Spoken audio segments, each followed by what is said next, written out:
The third DLC faction I'm going to be taking a look at is the Tanukhids. Desert Chieftain, Desert Warlord, and they also have the Mavia's Bodyguard, very heavy shock cav. A decent charge bonus, not great for being very heavy shock cav, but they do have very high health and good armor. Then we have Spears, Desert Levies.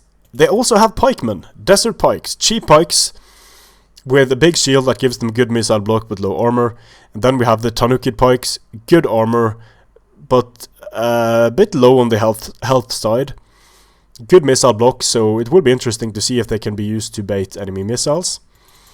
For melee infantry, Rebellion Militia. These are Nordic band without precursors. They just don't have stats whatsoever. Desert Tribes, Desert Legionary Defectors. Unfortunately for them, they have a stationary Testudo, which gives them 15 attack against elephants, missile block, and 15 attack against cavalry. I'm quite interested to see how well this holds up to enemy cavalry. Then we have Desert Palatina Defectors. You know the Palatina Defectors.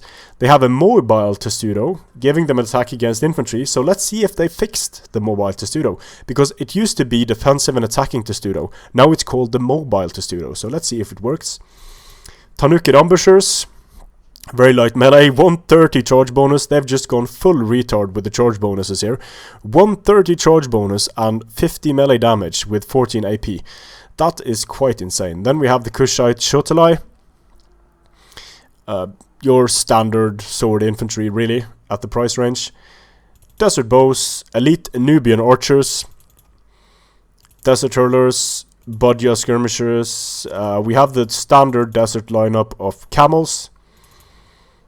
Like I said, there's quite a lot of overlap here between the units. Mavia's Lancers, high charge, very light.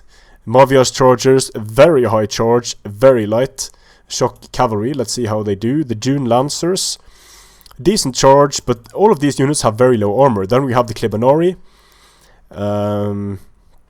which is a very good Shock Cavalry unit. Mavia's Chosen, 301 charge bonus. That is a new record. They can also use Frenzied Charge to increase the devastation of their charge. So this is a unit that has to be tested. Then we have the Sandstorm Lancers. Nice name. With a high charge and again very low armor. And the Skirmish Cav. So let's take a look at the Tanukhids here on the battlefield. See how they look. Some of these unit stats are completely ridiculous, but it's going to be very interesting to see how they do on the battlefield.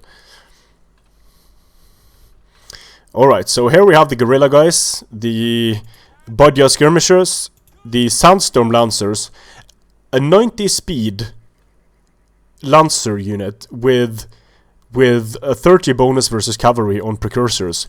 Could be very dangerous. Then we have the Tanukid Ambushers with 130 charge. Imagine these guys together. These guys take on the cav, these guys go and kill shit. Desert Raiders and the June Lancers.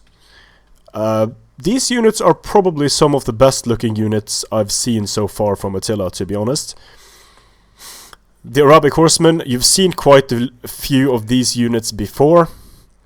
Mavia's Chosen, the Desert Mounted Skirmishers, Mavia's Bodyguards, Armored Camels.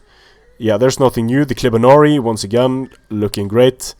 Tanukid Pikes, let's just have them drop their pikes so we can see how their pikes look when they're dropped. There we are. Nice. Very nice Desert Phalanx there. And we have more camel, we have more horses, more camels, and Maviar's Chargers. So some of these units look to be potentially ridiculous. Now we'll see. What usually happens though with DLCs is that the factions become progressively more powerful as they are released. There are certainly traces of that with these desert factions. There are some stats that you have never seen on any other unit. There are some ability combinations that haven't been seen on any other unit before, but we'll see how they do in battle when I break it down and start testing stuff. Strength and honor.